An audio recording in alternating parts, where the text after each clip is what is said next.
te damos la bienvenida a la unidad sobre el trauma en personas obesas.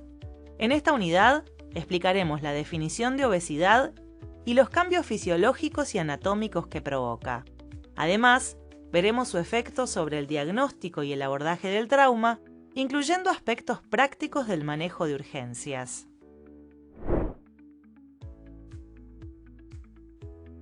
La obesidad se define típicamente como un índice de masa corporal, o IMC, mayor a 30 kilogramos por metro cuadrado, y las personas con un IMC mayor a 40 se consideran obesas mórbidas. A medida que aumenta el IMC, también lo hace la incidencia de condiciones comórbidas significativas como diabetes, apnea obstructiva del sueño, hipertensión y dislipidemia. Además, la obesidad induce una serie de cambios anatómicos y fisiológicos que afectan la reanimación y el manejo en el servicio de emergencias. Los pacientes obesos muestran elementos fisiopatológicos característicos en el contexto del trauma. Las lesiones en extremidades, pelvis y tórax son prevalentes, con una menor incidencia de traumatismos abdominales y craneales. La evaluación de las funciones motoras, sensoriales y reflejas es más difícil en pacientes con obesidad mórbida debido al deterioro en la percepción del dolor y a la reducción de la movilidad articular y fuerza muscular por el peso del tejido adiposo. Es importante remarcar la necesidad de hacer un examen de toda la superficie corporal, especialmente la región perineal y el abdomen inferior. Los pacientes con obesidad mórbida a menudo son reanimados de forma insuficiente, lo que lleva a una resolución más lenta del déficit de base y mayor mortalidad por shock hemorrágico persistente. El síndrome metabólico conduce a un estado de hipercoagulabilidad que requiere atención especial para la prevención de eventos tromboembólicos. Los pacientes obesos tienen más probabilidades de sufrir complicaciones intrahospitalarias como tromboembolismo pulmonar o trombosis venosa profunda. La obesidad se asocia a un estado proinflamatorio que afecta a la respuesta inflamatoria posterior a la lesión traumática, con un mayor riesgo de infecciones nosocomiales y disfunción orgánica. En función de lo anterior, la estadía hospitalaria media es significativamente más alta para los pacientes obesos con lesiones traumáticas, como también el requerimiento de asistencia ventilatoria. Por otro lado, no son bien comprendidos los efectos de la obesidad en la reanimación después de una quemadura grave. Las fórmulas para calcular los volúmenes de reanimación de 24 horas incorporan el peso corporal, que en pacientes obesos a menudo conduce a una administración excesiva de líquidos y posibles complicaciones, como edema pulmonar, síndrome compartimental abdominal o de extremidades y ventilación mecánica más prolongada. Por este motivo, se recomienda usar el peso corporal ideal en el cálculo de fluidos en lugar del real. El transporte primario y secundario puede ser un gran desafío y requerir recursos humanos, dispositivos, vehículos y habilidades especiales que no siempre están disponibles. Otros problemas frecuentes incluyen mayor dificultad en la extricación, ausencia de dispositivos adecuados, como collares cervicales y tablas espinales, y dispositivos diagnósticos inadecuados, como las dificultades de la evaluación con FAST por la presencia de abundante tejido adiposo. Hace clic en cada uno para saber más. El manejo de la vía aérea es más complejo en el paciente obeso. La intubación endotraqueal puede ser más desafiante debido a modificaciones anatómicas. Es importante estar preparado para una vía aérea difícil. Garantizar la oxigenación en pacientes obesos es una cuestión primordial. Para ello, además del uso de los dispositivos habituales, se recomienda colocar al paciente en posición en rampa o Trendelenburg invertida. La intubación endotraqueal debe seguir el enfoque de éxito al primer paso. El primer intento debe realizarse en las mejores condiciones posibles para optimizar las posibilidades de éxito. Se recomienda la videolaringoscopía o laringoscopía estándar con el tubo ya montado en el introductor o estilete, según las habilidades del operador. Si la intubación endotraqueal falla, se recomienda ventilar con dispositivos supraglóticos o volver a la máscara facial. En caso de proceder sin demora a la cricotirotomía, después de haber identificado la membrana cricotiroidea, el uso de ultrasonido puede mejorar la probabilidad de éxito.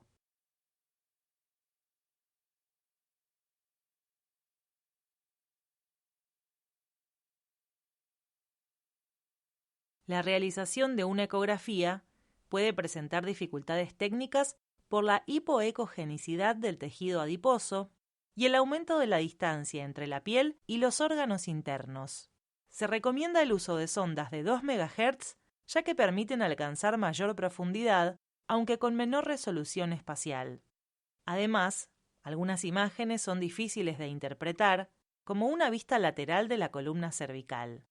Los equipos de tomografía computada y resonancia magnética también ofrecen restricciones de tamaño y peso. No existe evidencia clara sobre el examen diagnóstico de primera elección a realizar en estos pacientes, aunque mucho depende de la experiencia del equipo y de la disponibilidad de dispositivos. A continuación, te proponemos un ejercicio práctico. Indica si las siguientes afirmaciones son verdaderas o falsas. En las fórmulas para calcular los volúmenes de reanimación de 24 horas es recomendable usar el peso real de la persona obesa. Incorrecto. En el cálculo de la fórmula es recomendable usar el peso ideal, pues el uso del peso real puede conducir a una administración excesiva de líquidos y posibles complicaciones.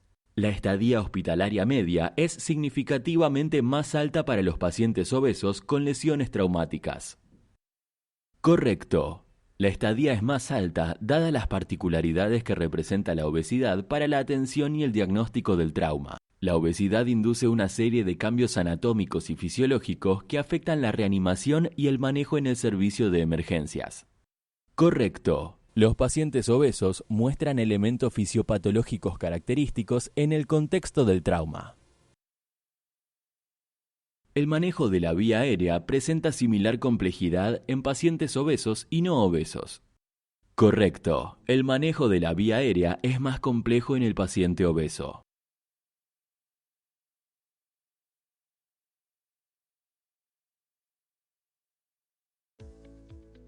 Los cambios corporales producidos por la obesidad provocan complicaciones y desafíos para la atención, el diagnóstico y el manejo de pacientes traumatizados. Por ende, es fundamental conocer las particularidades que adoptan los procedimientos y estudios recomendados para una adecuada atención médica. Nos vemos en las siguientes unidades.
Te damos la bienvenida a la unidad sobre traumatismo encéfalo-craneano.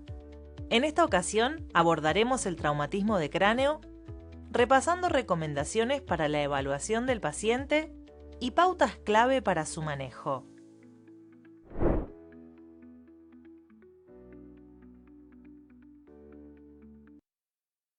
Los pacientes con traumatismo encéfalo-craneano o TEC pueden manifestarse de dos formas. Por un lado, pueden presentar evidencia clara de una lesión craneal y o cerebral, como contusiones o heridas penetrantes. Por otro lado, pueden mostrar alteraciones funcionales, tales como disminución del nivel de conciencia, amnesia de hechos recientes o dificultades motoras.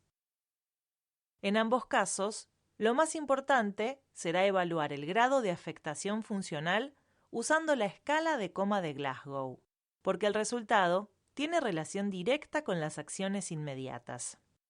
Un segundo aspecto relevante es la necesidad de intervención quirúrgica urgente, tanto sea para la evacuación de una lesión ocupante de espacio, como para la colocación de un catéter para medir la presión intracraneana durante el tratamiento médico. El tercer punto a evaluar es cómo actuar en presencia de lesiones graves en otras regiones corporales como el abdomen. Como vimos en unidades anteriores, la secuencia de evaluación ABCDE sirve para ordenar los pasos, pero en la práctica, muchas de estas acciones tienen lugar en forma simultánea. El resultado de la escala de coma de Glasgow es determinante para precisar el diagnóstico y tomar decisiones sobre el abordaje del paciente.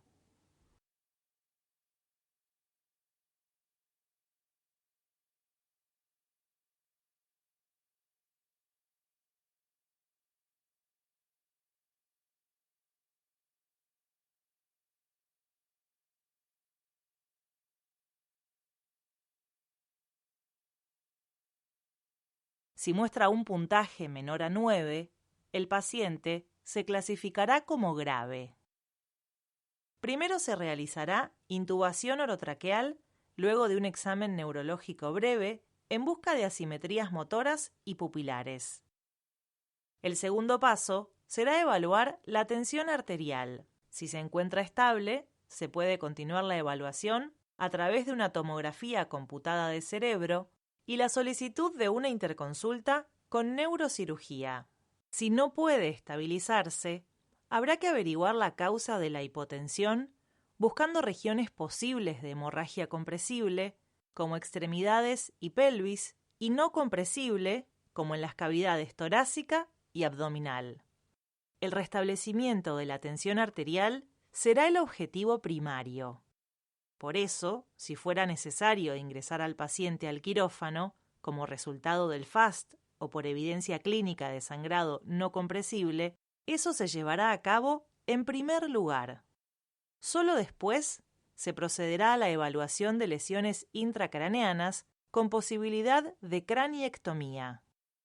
En casos de inestabilidad, como una hipotensión que se corrige ligeramente y vuelve a caer, puede considerarse la posibilidad de realizar una tomografía computada abreviada, con pocos cortes, antes de ingresar el paciente al quirófano, dado que podría beneficiarse de una intervención conjunta entre los equipos de cirugía de trauma y neurocirugía.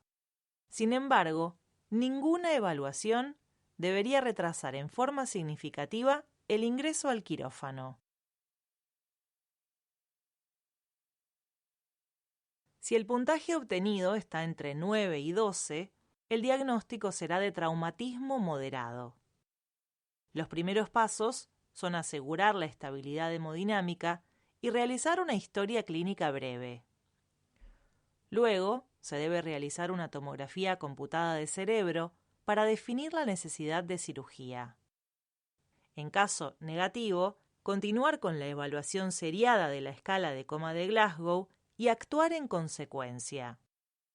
Es aconsejable realizar un estudio de laboratorio básico en busca de alteraciones de la coagulación y trastornos electrolíticos. En más del 90% de los casos, el paciente mejorará y podrá ser dado de alta en 2 o 3 días. En caso de empeorar, se repiten las consideraciones iniciales con respecto al laboratorio y la realización de nuevas imágenes del sistema nervioso central para definir la necesidad de cirugía. Si la escala de coma de Glasgow da como resultado entre 13 y 15 puntos, se trata de un traumatismo encéfalo-craneano leve. El cuadro típico es el de un paciente que habla espontáneamente y puede responder a las órdenes, pero que relata amnesia de los eventos recientes y que impresiona confundido. En ocasiones, la evaluación puede verse dificultada por el consumo de alcohol u otras sustancias psicoactivas. La historia clínica puede realizarse en pocos minutos y debería incluir datos generales de edad, género, mecanismo y momento de la lesión, relato de pérdida de la conciencia y momento de la recuperación, cefalea y vómitos. La necesidad de una tomografía computada se basa en la presencia de amnesia del episodio o pérdida de conciencia transitoria o permanente y alguno de los siguientes elementos. Persistencia de Glasgow alterado después de 2 horas del evento. Fractura de cráneo abierta o deprimida. Más de 2 episodios de vómitos. Edad mayor a 65 años. Uso de anticoagulantes. Signos de fractura de base de cráneo tales como sangrado por nariz, epistaxis o por oído, otorragia. Fuga de líquido cefalorraquídeo por nariz, rinorraquia o en el oído, otorraquia. Equimosis periorbitaria u ojos de mapache en fracturas de la fosa anterior. Equimosis retroauricular o signo de Battle en fracturas de la fosa posterior, o la presencia de un mecanismo de alta energía, como un peatón arrollado por un vehículo a motor, un ocupante eyectado del vehículo o una caída de una altura mayor a 3 metros. En caso de tomografía anormal, la conducta se definirá en conjunto con el equipo de neurocirugía. En caso de tomografía de cerebro normal, podrá evaluarse el egreso del paciente si no existieran los siguientes elementos: antecedentes de amnesia prolongada, cefalea prolongada, nivel de conciencia alterado, examen neurológico con signos focales, intoxicación por sustancias que alteren el nivel de conciencia, fractura de cráneo, indicación de permanecer en observación por lesiones en otras regiones, nivel de conciencia alterado sin otra explicación. Durante la evaluación de los pacientes con trauma de cráneo, se recomienda evitar la hipotermia, especialmente durante las evaluaciones inicial y secundaria y en pacientes pediátricos. Mantener una glucemia normal, para lo cual se realizará un monitoreo seriado.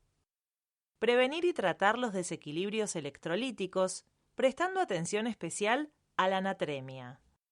Evaluar el nivel de hemoglobina y realizar pruebas de coagulación. Un umbral de seguridad para considerar la posibilidad de transfusión de glóbulos rojos es una hemoglobina en sangre de 7 gramos por litro. Los trastornos de la coagulación se corregirán de acuerdo con el diagnóstico según se detalla en las unidades 22 y 23. Instalada la lesión primaria, el objetivo del tratamiento del traumatismo encéfalo-craneano es reducir el impacto de la lesión secundaria. Se trata de evitar el daño asociado a la hipotensión, la hipoxia, los trastornos electrolíticos y la hipertensión endocraneana. Mientras que los primeros 3 pueden resolverse con tratamiento médico, la hipertensión endocraneana puede tener una causa tratable quirúrgicamente. Por eso, luego de la estabilización hemodinámica y de la vía aérea, el objetivo es descartar una lesión ocupante de espacio que pueda evacuarse. Para ello se necesitará una tomografía de cerebro y la evaluación por un equipo de neurocirugía. En caso afirmativo, se procederá al tratamiento. En caso negativo, existen algunas estrategias médicas que pueden limitar el daño secundario. Mantener la normovolemia usando soluciones isotónicas para mantener una anatremia entre 140 y 150 miliequivalentes por litro. Corregir la anticoagulación en pacientes con tratamiento anticoagulante monitoreando la evolución con RIN. Mantener la normoventilación con un objetivo de presión arterial de dióxido de carbono entre 35 y 45 milímetros de mercurio.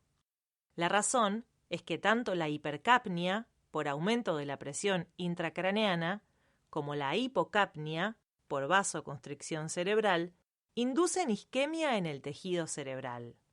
Prevenir las convulsiones tempranas mediante el uso de difenilidantoína. En caso de contar con monitor de presión intracraneana, evitar los registros por encima de 20 milímetros de mercurio o una presión de perfusión cerebral por debajo de 60 milímetros de mercurio. Ello mediante el uso de diuréticos osmóticos como el manitol o la solución de cloruro de sodio hipertónica al 3%.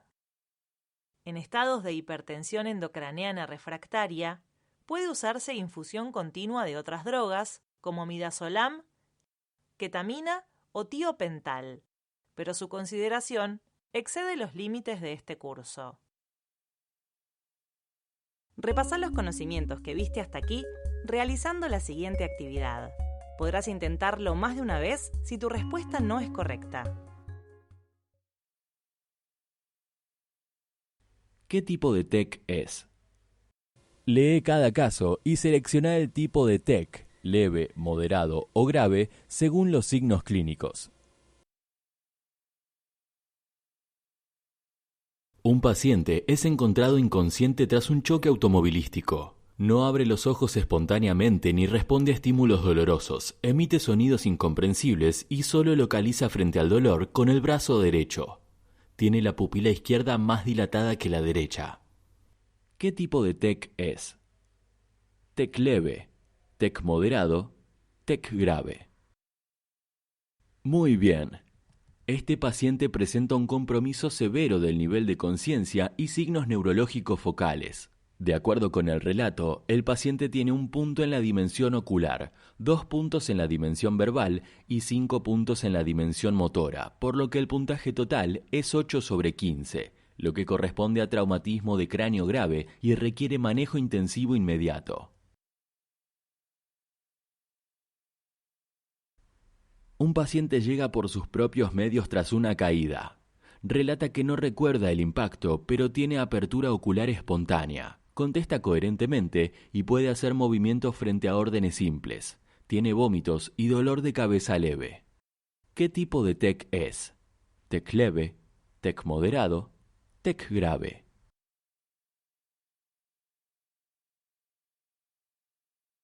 Incorrecto. El paciente habla, está orientado y sigue órdenes, lo que indica un Glasgow de 13 a 15. La amnesia y los vómitos no son indicadores por sí solos de mayor gravedad. Correcto. Aunque presenta amnesia y vómitos, su nivel de conciencia está conservado, lo que lo ubica en el rango de TEC leve. Un paciente no tiene apertura ocular espontánea, sino solo frente al pedido del equipo asistencial. Habla con dificultad, aunque sus palabras se entienden. Se muestra desorientado en tiempo y lugar y presenta movimientos solo frente al dolor. Refieren que perdió el conocimiento por unos minutos. ¿Qué tipo de TEC es? TEC leve, TEC moderado, TEC grave.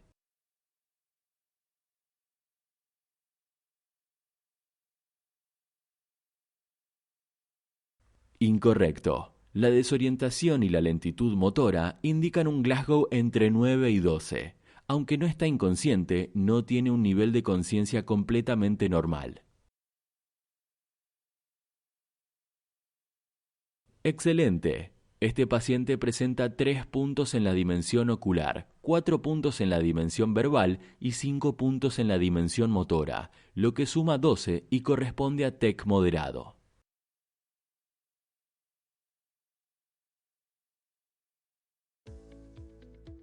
El diagnóstico correcto y la distinción entre cuadros leves, moderados y graves es fundamental para una adecuada toma de decisiones en el abordaje del traumatismo encéfalo-craneano. Nos vemos en las siguientes unidades.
Te damos la bienvenida a la unidad sobre trauma raquimedular.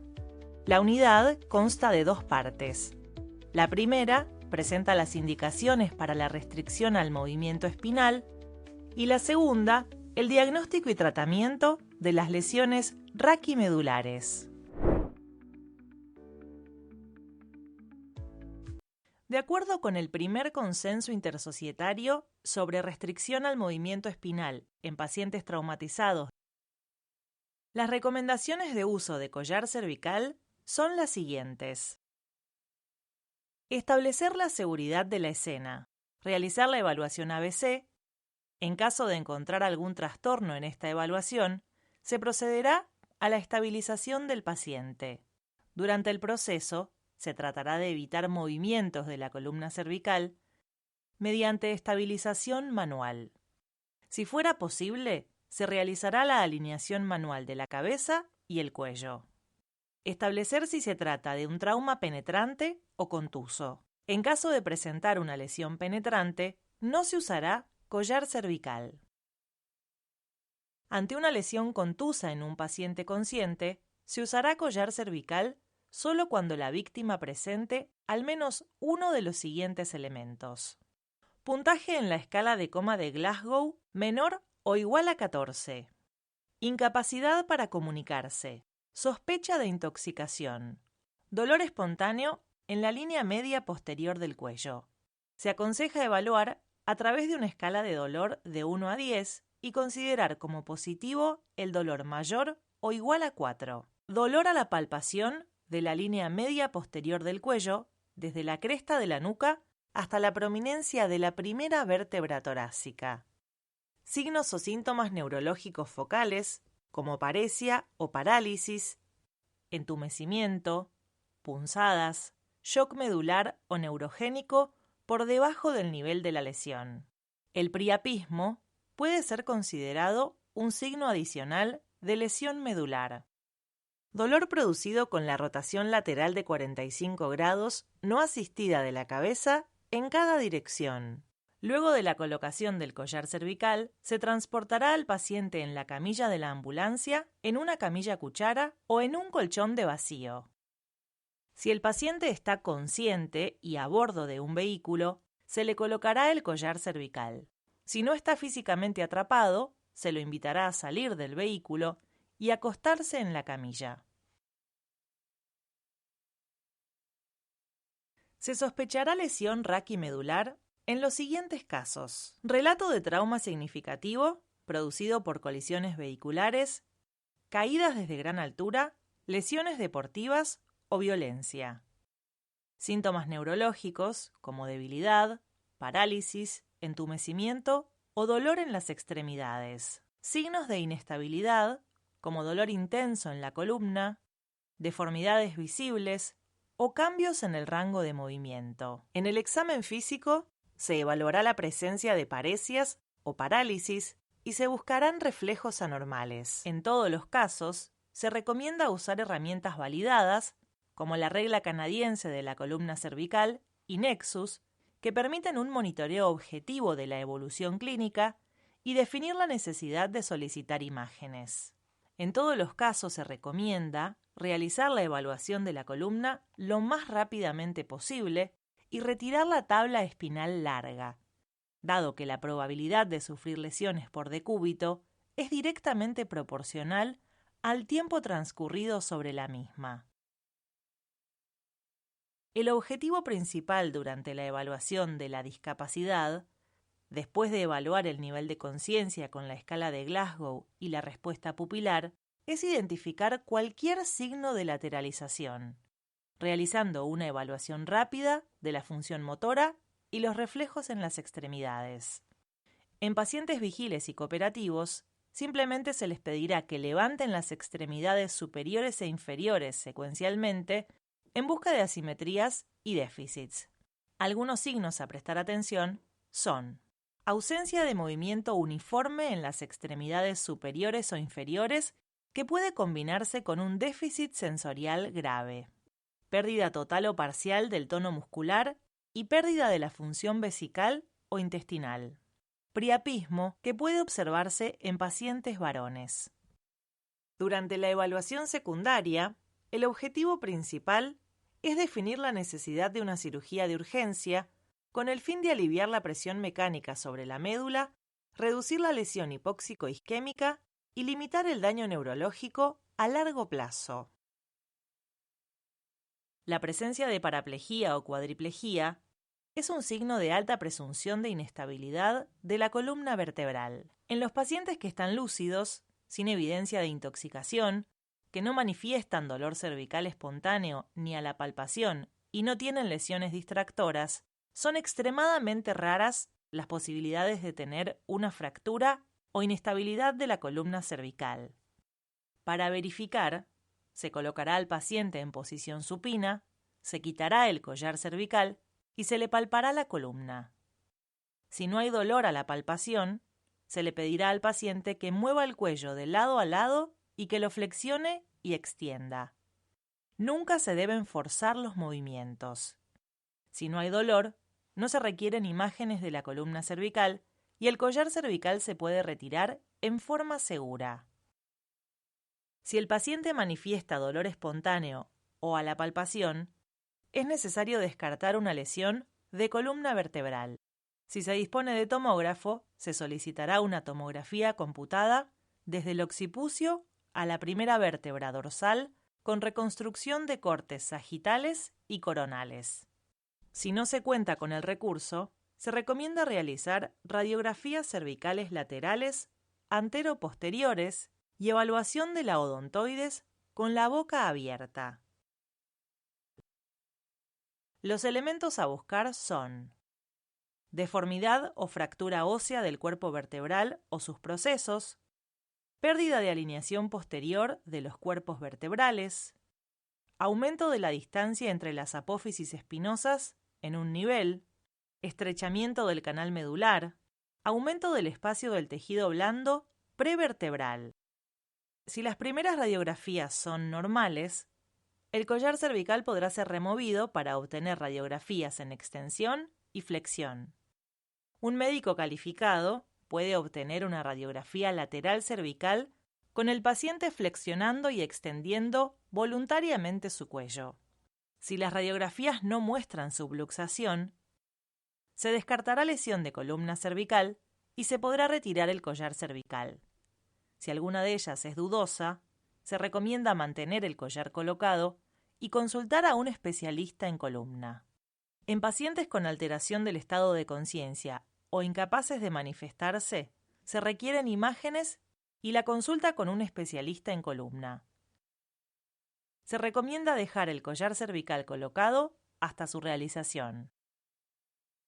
La presencia de paraplegia o pérdida de la sensibilidad de un nivel del tórax o el abdomen es un signo de alta presunción de inestabilidad de la columna vertebral. Los pacientes que están lúcidos, sin evidencia de intoxicación, que no manifiestan dolor cervical espontáneo ni a la palpación y no tienen lesiones distractoras, raramente presentan compromiso inestable de la columna. En estos casos, las imágenes no son necesarias.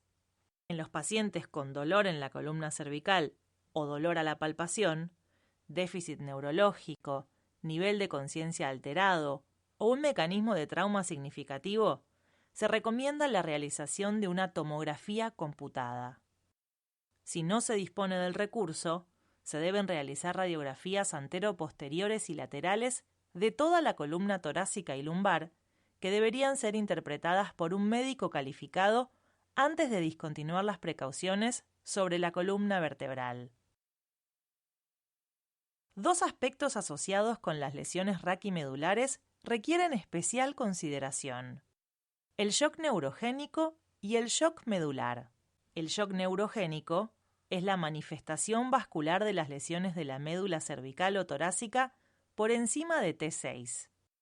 Se manifiesta por pérdida del tono vasomotor y reducción de la actividad simpática cardíaca.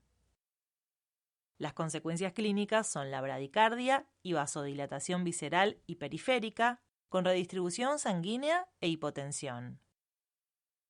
El manejo incluye la administración juiciosa de fluidos endovenosos y la infusión de vasopresores y atropina. El shock medular se manifiesta por flacidez o ausencia de tono muscular y pérdida de los reflejos que ocurren inmediatamente después de la lesión medular, seguida por espasticidad en etapas posteriores. La afectación medular también puede impactar en la función de otros órganos y sistemas, generando falla respiratoria por la parálisis de los músculos intercostales o del diafragma, enmascaramiento de otros cuadros, como abdomen agudo, debido a la incapacidad de percibir dolor. Repasá los conocimientos que viste hasta aquí realizando la siguiente actividad. Podrás intentarlo más de una vez si tu respuesta no es correcta. Ordena la secuencia de pasos a seguir en caso de sospecha de lesión de la columna cervical y no contar con tomografía computada.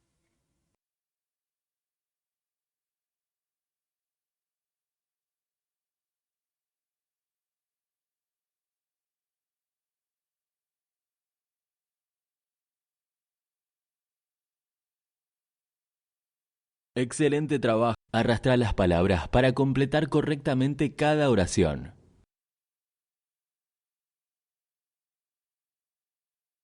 Excelente. En síntesis, para un adecuado abordaje de las lesiones medulares por trauma, se recomiendan las siguientes acciones. Realizar la evaluación primaria, minimizando el movimiento de la columna vertebral.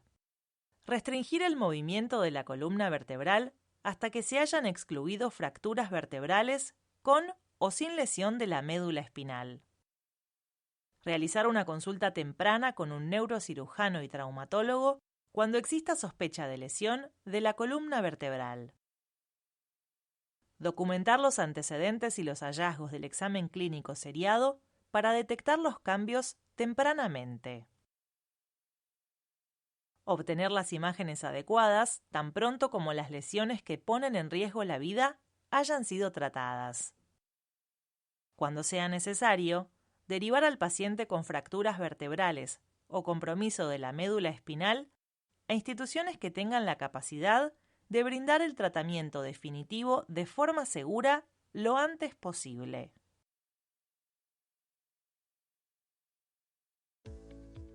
Las lesiones raquimedulares pueden tener un gran impacto en las personas. Un abordaje prehospitalario y hospitalario adecuado, con profesionales capacitados en su diagnóstico y tratamiento, es fundamental para mejorar su calidad de vida. Nos vemos en las siguientes unidades.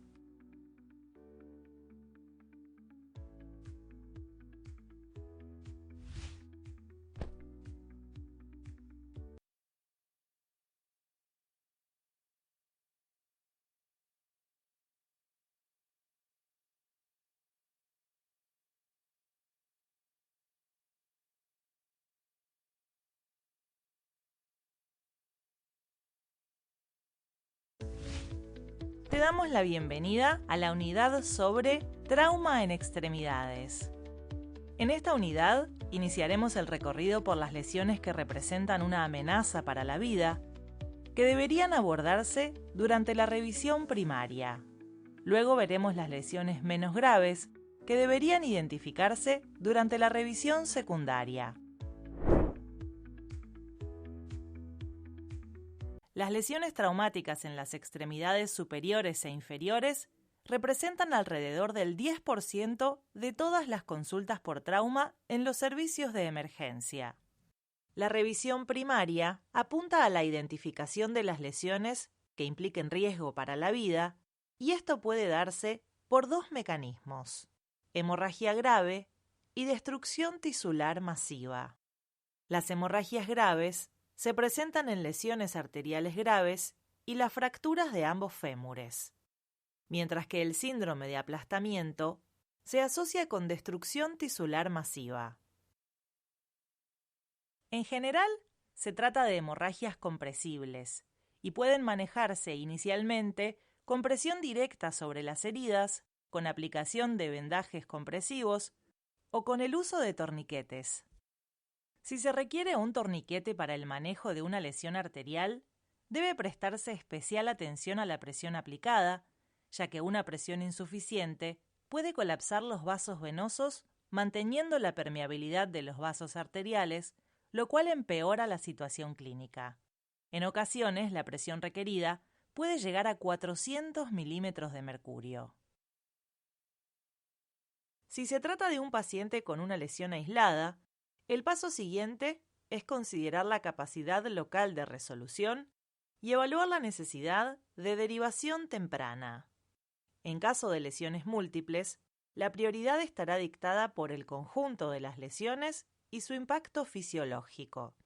Dado que las complicaciones del uso de torniquetes se relacionan con el tiempo de colocación, debería evaluarse la conducta en relación al tiempo en el cual podría lograrse una solución quirúrgica.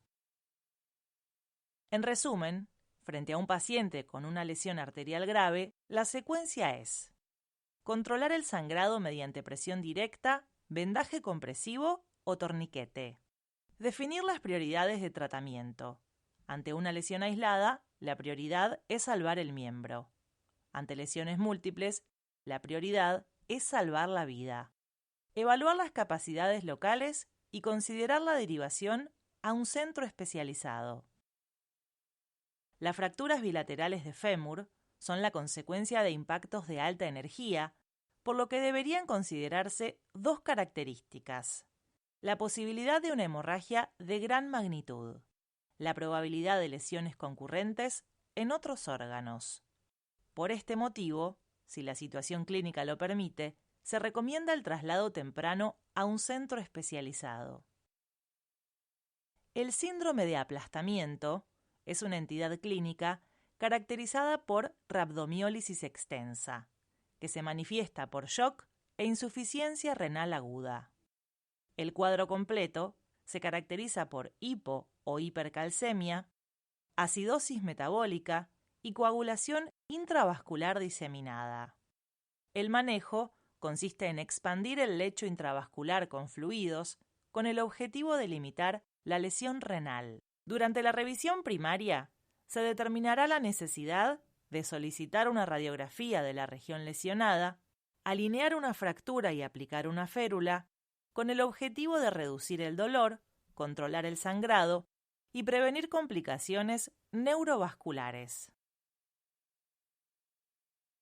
En relación con la historia clínica, se pondrá foco en el mecanismo lesional, las comorbilidades y los datos de la atención prehospitalaria. Con respecto al examen físico, preguntar al paciente si siente dolor u otras sensaciones anormales, observar la coloración y la perfusión de las extremidades, buscar lesiones de partes blandas y deformidades, palpar el pulso y la temperatura de las extremidades, buscar alteraciones en la sensibilidad, buscar segmentos con movilidad anormal. De esa revisión surgirá la necesidad de solicitar radiografías de regiones específicas que se realizarán con equipo portátil y determinarán la necesidad de reducción y alineamiento de segmentos fracturados. Las lesiones que se buscarán en esta etapa son fracturas expuestas, síndrome compartimental y lesiones vasculares. Para que una fractura se considere expuesta, tiene que haber disrupción de la piel que la cubre, con exposición en grado variable de las estructuras internas. Al haber una ruptura de la barrera cutánea, la complicación más probable es la infecciosa, por lo cual se recomienda iniciar el tratamiento antibiótico en cuanto sea posible. El diagnóstico es clínico, y en toda lesión abierta, sea articular o fractura ósea, se recomienda la evaluación por un traumatólogo. Luego de la inspección, se recomienda retirar toda partícula y contaminación evidente de la herida y cubrirla con vendaje estéril y húmedo. En base a la clasificación para las fracturas expuestas de Bustillo y Anderson, se define el tratamiento antibiótico. En todos los casos, está indicada también la profilaxis antitetánica.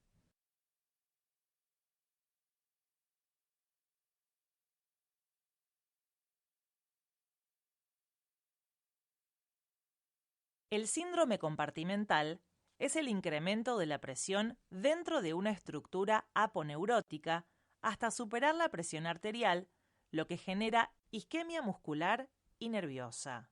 Las causas son aumento del contenido del compartimento por un hematoma o por edema, disminución del continente, como sucede con vendajes o yesos muy compresivos.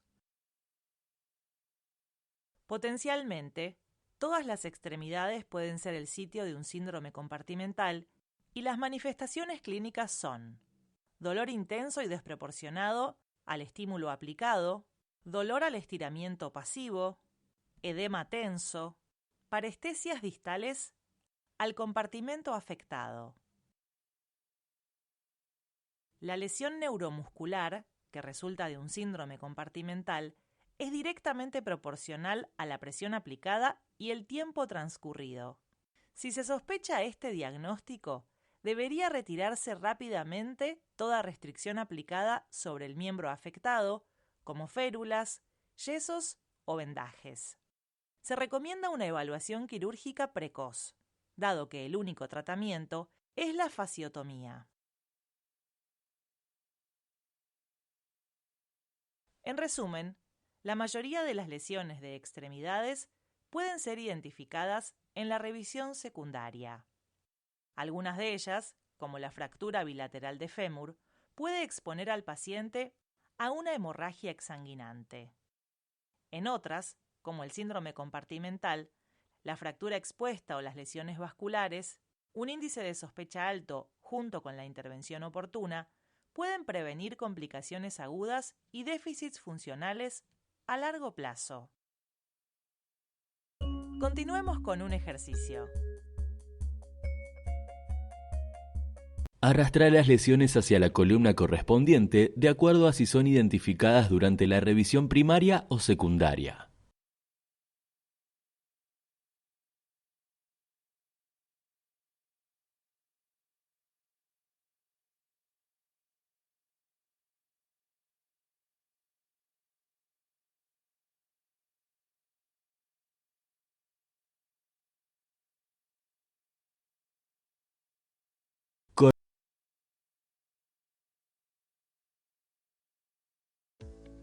En casos de trauma en extremidades, el diagnóstico adecuado y el manejo inicial efectivo son cruciales para prevenir complicaciones, preservar la función y mejorar los resultados en los pacientes. Nos vemos en las siguientes unidades.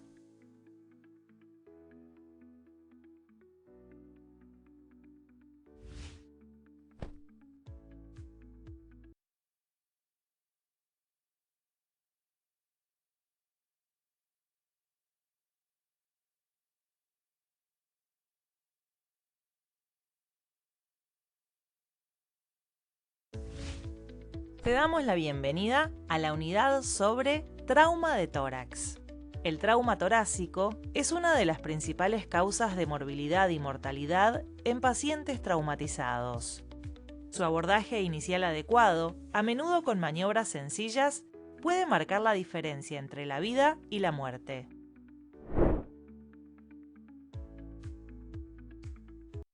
Las lesiones torácicas se dividen en las rápidamente mortales, que representan un riesgo de muerte inmediato, y las potencialmente mortales, que pueden comprometer la vida del paciente de no ser tratadas luego de la evaluación inicial.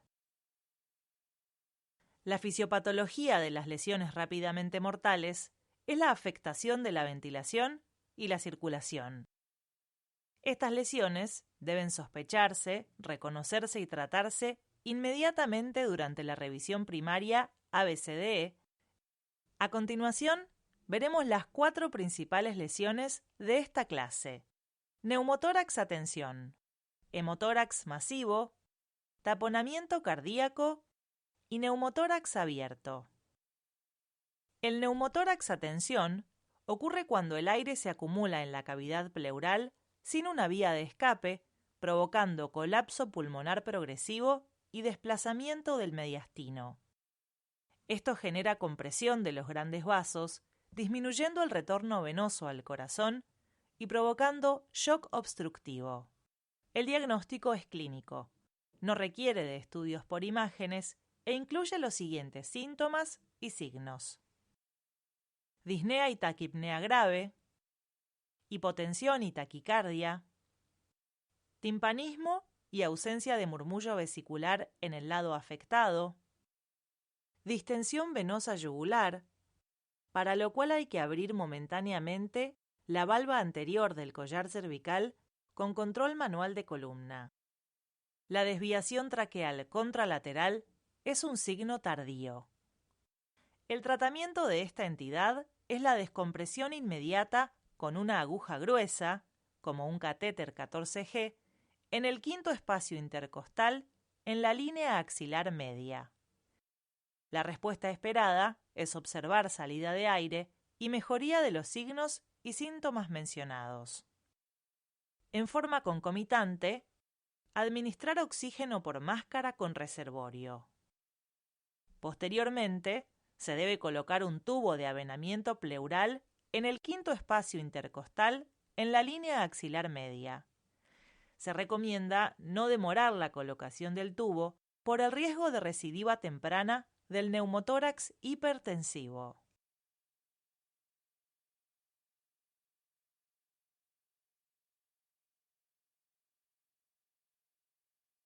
El hemotórax masivo se define como la acumulación de más de 1.500 mililitros de sangre en la cavidad pleural o un drenaje persistente mayor de 200 mililitros por hora durante 2 a 4 horas luego de la colocación del tubo de avenamiento pleural. El diagnóstico se hace por shock hipovolémico, o sea, hipotensión, taquicardia, piel fría y sudorosa, disminución del murmullo vesicular en el lado afectado, matidez a la percusión, en el FAST extendido, presencia de líquido pleural no ecogénico en todo el hemitórax con colapso pulmonar, en la radiografía simple de tórax, velamiento completo del hemitórax. El tratamiento consiste en colocar un tubo de avenamiento para evacuar la sangre y mejorar la ventilación, iniciar la reanimación hemostática con transfusión sanguínea, administrar oxígeno con máscara de reservorio. Si persiste el shock o débito hemático, se indica toracotomía para controlar la hemorragia. El taponamiento cardíaco se produce por la acumulación de sangre en el pericardio, lo que limita el llenado ventricular y produce un colapso hemodinámico. El mecanismo penetrante, por armas punzocortantes o armas de fuego, es el más frecuente e implica una lesión cardíaca o de grandes vasos. El diagnóstico se realiza por la tríada de Beck, compuesta por hipotensión, ingurgitación yugular y ruidos cardíacos apagados. En el FAST extendido se confirma la presencia de derrame pericárdico con halo hipogénico alrededor del corazón. Clínicamente, puede ser difícil distinguirlo del neumotórax hipertensivo o el hemotórax masivo, sobre todo si el paciente presenta lesiones asociadas. El tratamiento indicado es toracotomía de emergencia para evacuar el derrame y reparar la lesión, pericardiocentesis previa a la toracotomía para estabilizar al paciente en casos de inestabilidad extrema o falta de disponibilidad inmediata de cirugía. En resumen, estas tres entidades tienen las siguientes características y tratamientos recomendados.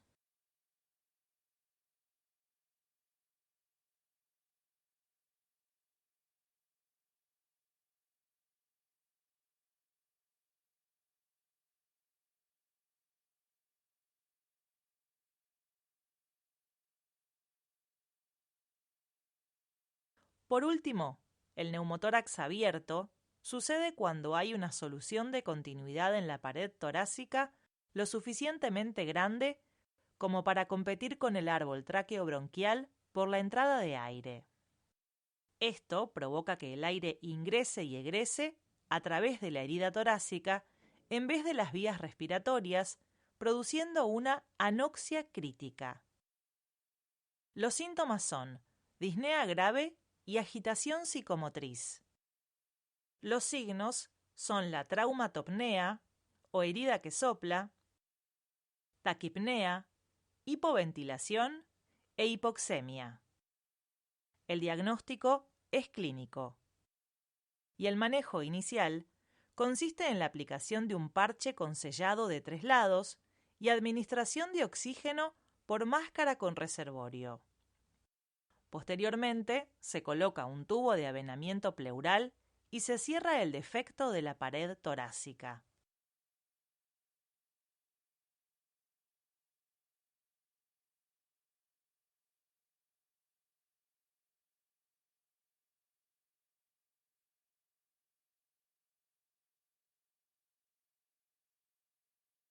Las lesiones torácicas potencialmente mortales son aquellas que pueden comprometer la vida del paciente de no ser tratadas luego de la evaluación inicial. Las principales son el neumotórax simple, el hemotórax simple, las fracturas costales y la contusión pulmonar.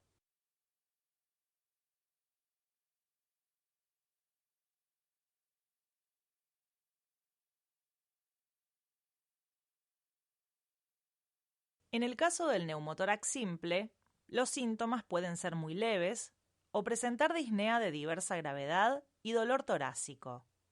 Los signos también dependen de la magnitud de la lesión y son taquipnea, hipoventilación, enfisema subcutáneo e hipoxemia.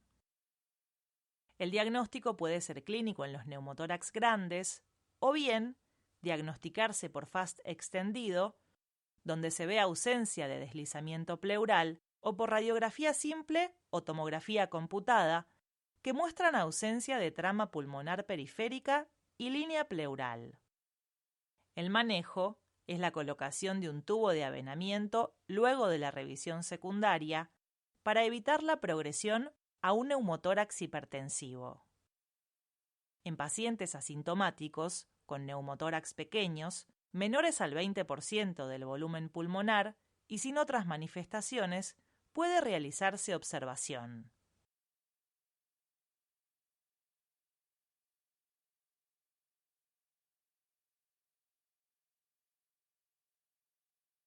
En el hemotórax simple, los síntomas son variables y dependen del volumen de la lesión, desde cuadros asintomáticos hasta disnea grave y dolor torácico.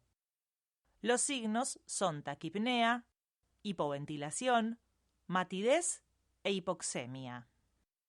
El diagnóstico puede ser clínico en los casos graves o bien a través de la identificación de líquido en la cavidad pleural en el FAST extendido o de un nivel hiperdenso en la radiografía de tórax en sedestación, o del velamiento del seno costofrénico en la radiografía del paciente en decúbito dorsal.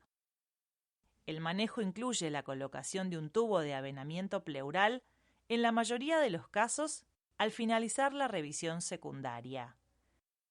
En pacientes asintomáticos con hemotórax laminares puede realizarse solo observación.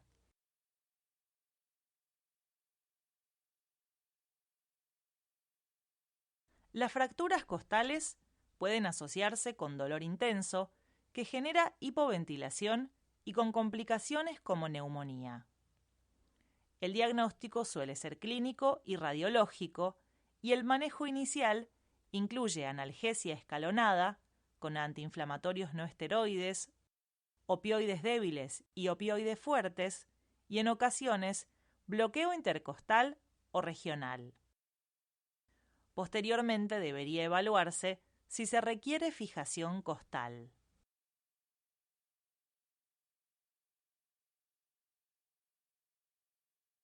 Finalmente, la contusión pulmonar puede estar asociada a fracturas costales y a tórax inestable.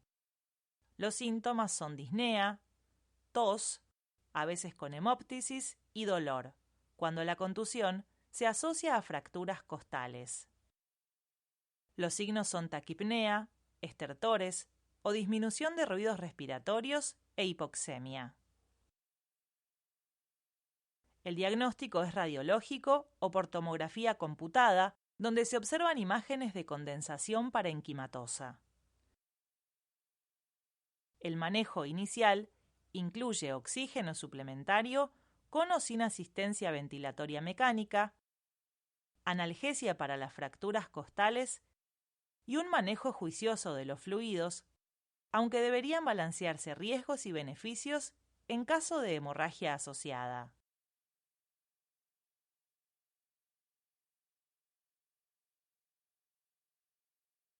Repasá los conocimientos que viste hasta aquí realizando la siguiente actividad.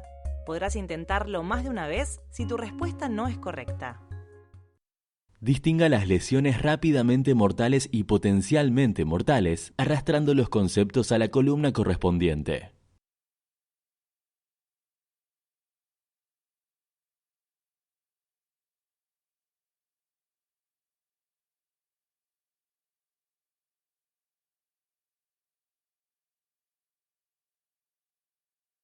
Correcto. Recordá que también existen otras lesiones potencialmente mortales que, aun siendo menos frecuentes, deben ser consideradas durante la evaluación inicial.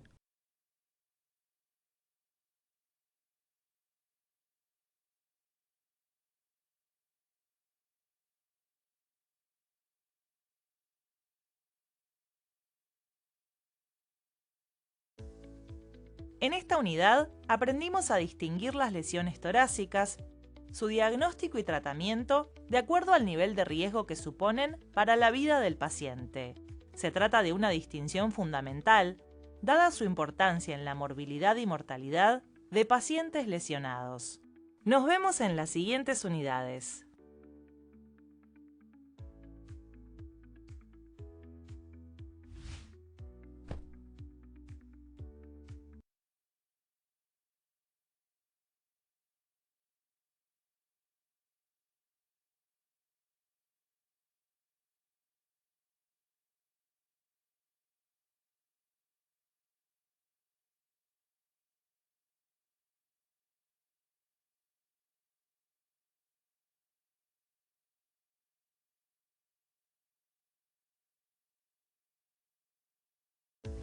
Te damos la bienvenida a la unidad sobre trauma de abdomen. Los traumatismos de abdomen son una de las causas más comunes de mortalidad potencialmente prevenible en pacientes traumatizados. Pueden relacionarse con mecanismos contusos, como colisiones vehiculares, caídas o impacto directo de objetos, o a mecanismos penetrantes, como heridas por armas cortopunzantes o proyectiles de arma de fuego.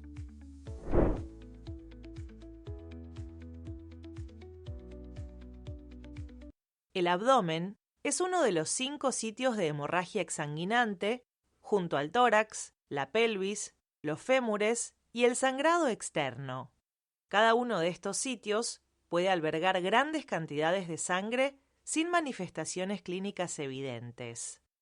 Además, contiene órganos digestivos que pueden producir contaminación e infecciones graves que contribuyen a la morbimortalidad tanto temprana como tardía.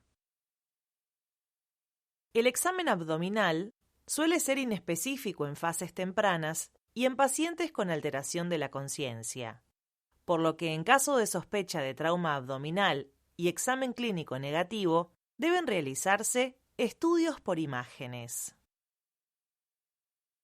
La observación puede brindar información en casos de evisceración, hematomas o marcas del cinturón de seguridad. En heridas penetrantes por arma punzocortante, se puede explorar el trayecto si la lesión penetra la pared. En heridas por arma de fuego, deben buscarse los orificios de salida. El dolor a la palpación y los signos de peritonismo son los hallazgos más sensibles de lesiones de vísceras huecas. Es importante que esta exploración se haga lejos del sitio del impacto traumático. El tacto rectal se realiza para descartar un sangrado digestivo que indicaría una posible lesión intestinal.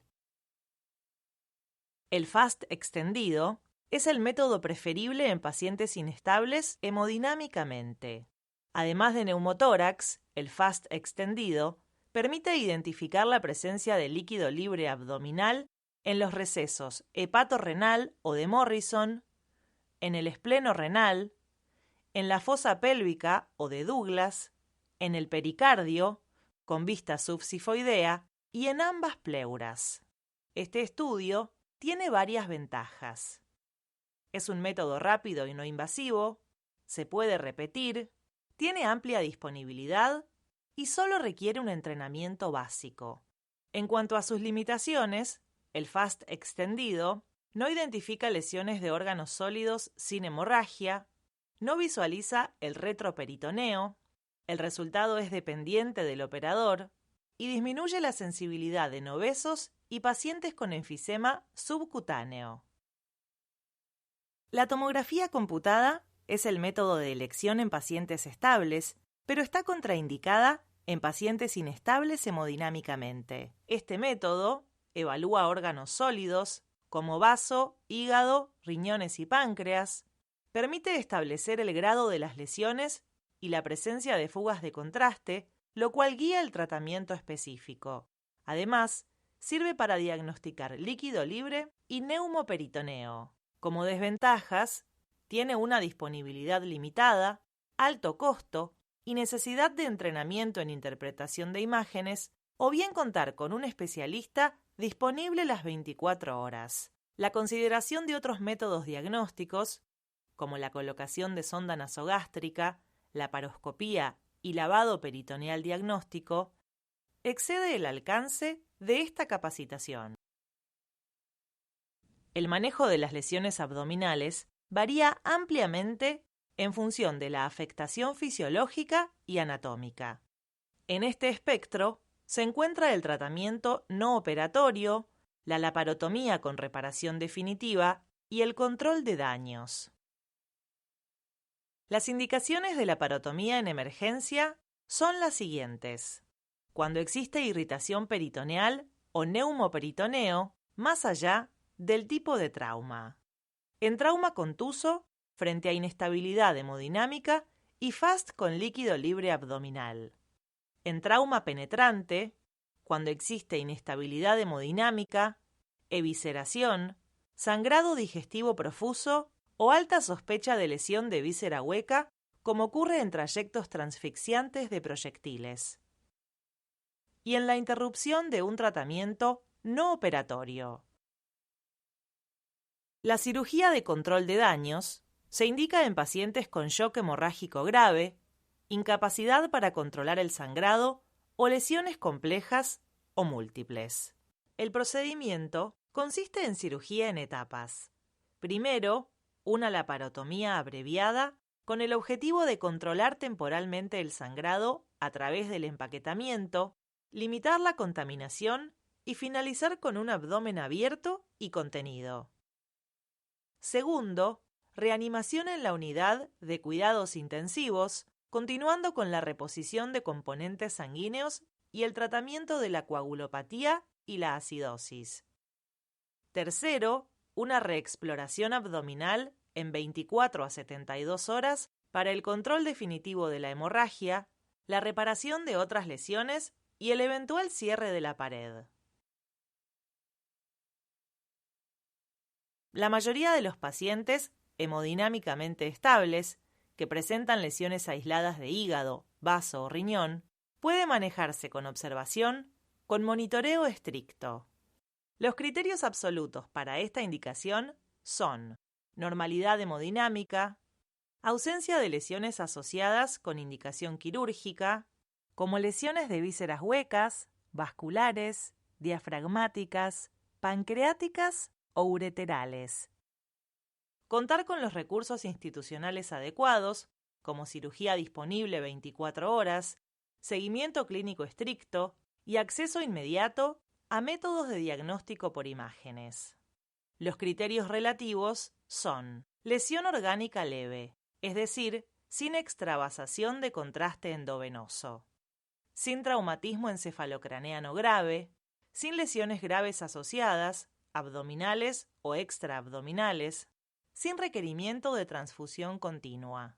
La observación durante el tratamiento no operatorio tiene que ser estricta, por lo cual es prudente considerar el monitoreo en la unidad de cuidados intensivos para facilitar una intervención oportuna. Los criterios de interrupción, que motivan una laparotomía de emergencia, son la presencia de inestabilidad hemodinámica, la continuación o incremento de requerimientos transfusionales y la instalación de signos clínicos de peritonismo. Otros requerimientos del tratamiento no operatorio son el monitoreo en la unidad de cuidados intensivos, el acceso rápido a la laparoscopía y la disponibilidad de intervencionismo para realizar una arteriografía con embolización o intervencionismo percutáneo.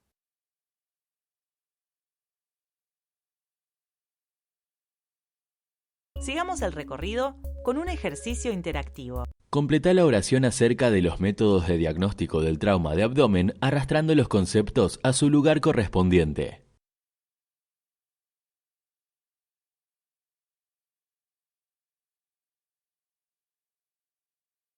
Excelente. Recordá que también existen otros métodos. Distribuí las opciones de manejo de las lesiones abdominales de acuerdo a la afectación fisiológica y anatómica.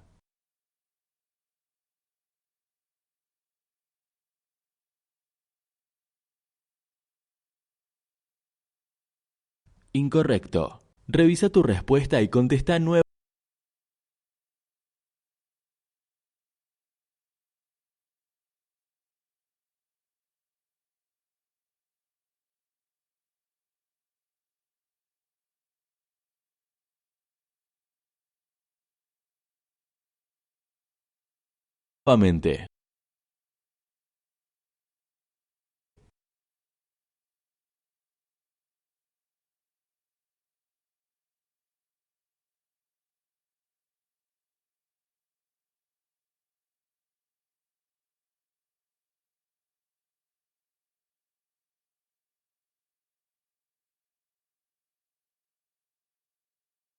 Excelente.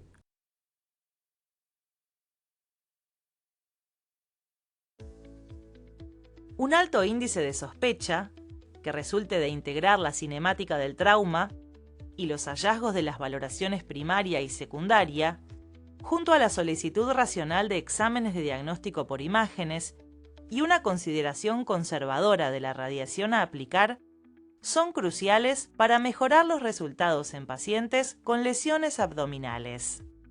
Nos vemos en las siguientes unidades.